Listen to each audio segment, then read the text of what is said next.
రాష్ట్రంలో నిరుద్యోగం లేకుండా చేయాలన్న ప్రయత్నాల్లో ప్రభుత్వం ఉందన్నారు మంత్రి కోమటిరెడ్డి వెంకటరెడ్డి.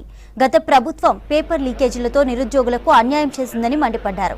నల్లగొండలో మహాత్మా గాంధీ యూనివర్సిటీ నిర్వహించిన మెగా జాబ్ మేళాను ప్రారంభించారు మంత్రి. జాబ్ చేసుకుంటూ చదువుకుంటే పేదరికం దూరం అవుతుందన్నారు. టాలెంట్ ఉండి దేశంలో స్టార్టప్ కంపెనీ పెట్టుకుంటే మంచి భవిష్యత్తు ఉంటుందన్నారు కోమటిరెడ్డి. ముఖ్యంగా టెక్ మహీంద్రా కానీ ఇంకా ఇన్ఫోసిస్, అరబిందో లాంటి పెద్ద కంపెనీలు కూడా ఈరోజు రావడం జరిగింది. మీరందరూ కూడా ఈ ఛాన్స్ని ఉపయోగించుకొని దీంట్లో ఈవినింగ్ వరకు కూడా మీరు ఇంటర్వ్యూస్ కండక్ట్ చేస్తారు.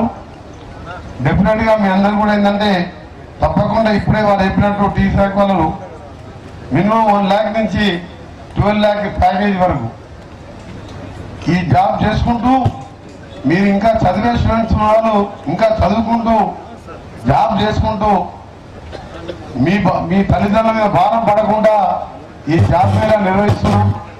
లాస్ట్ ఇయర్ కూడా మేము ప్రదీప్ ఫౌండేషన్ ఇంకా సుభద్ర ఫౌండేషన్ వాళ్ళు మేము పెట్టినప్పుడు ఉస్మానియా యూనివర్సిటీలో 18,410 జాబ్స్ ఆ రోజు ఇవ్వడం జరిగింది వరకు.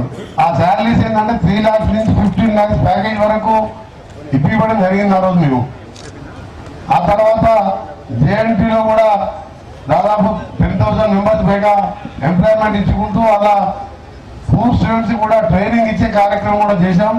అందులో ఈరోజు నల్గొండ జిల్లా ముఖ్యంగా నల్గొండలో కట్టిన మహాత్మా గాంధీ ఆ రోజు నేను కట్టించిన ఈ క్యాంపస్ లో ఈరోజు 4 బిల్డింగ్లు ఓపెన్ చేసుకుంటూ జాబ్ మేళా పెట్టడానికి ముఖ్య కారణం మన కలెక్టర్ గారు హరిచందన గారు బాగా రిస్క్ తీసుకొని అందరితో మాట్లాడి ఇంకా పొద్దున కూడా నేను మాతో మాట్లాడి వేరే కంపెనీస్తో మాట్లాడినప్పుడు నెక్స్ట్ మంత్ మళ్ళా టైం ఇస్తాను సార్. డెఫినెట్గా నేను ఒకటే కూడా రిక్వెస్ట్ చేశాను, మా నల్గొండ జిల్లాలో ఉన్న అన్ఎంప్లాయీస్కి ఎంత హెల్ప్ చేస్తే అంత చేయాలని చెప్పి మినిస్టర్గా ఇతర డెవలప్మెంట్స్, రోడ్స్ డెవలప్మెంట్ కానీ ఇన్ఫ్రాస్ట్రక్చర్ డెవలప్మెంట్ చేసుకుంటూ అన్ఎంప్లాయ్మెంట్ సపోర్ట్గా ఉండాలన్నదే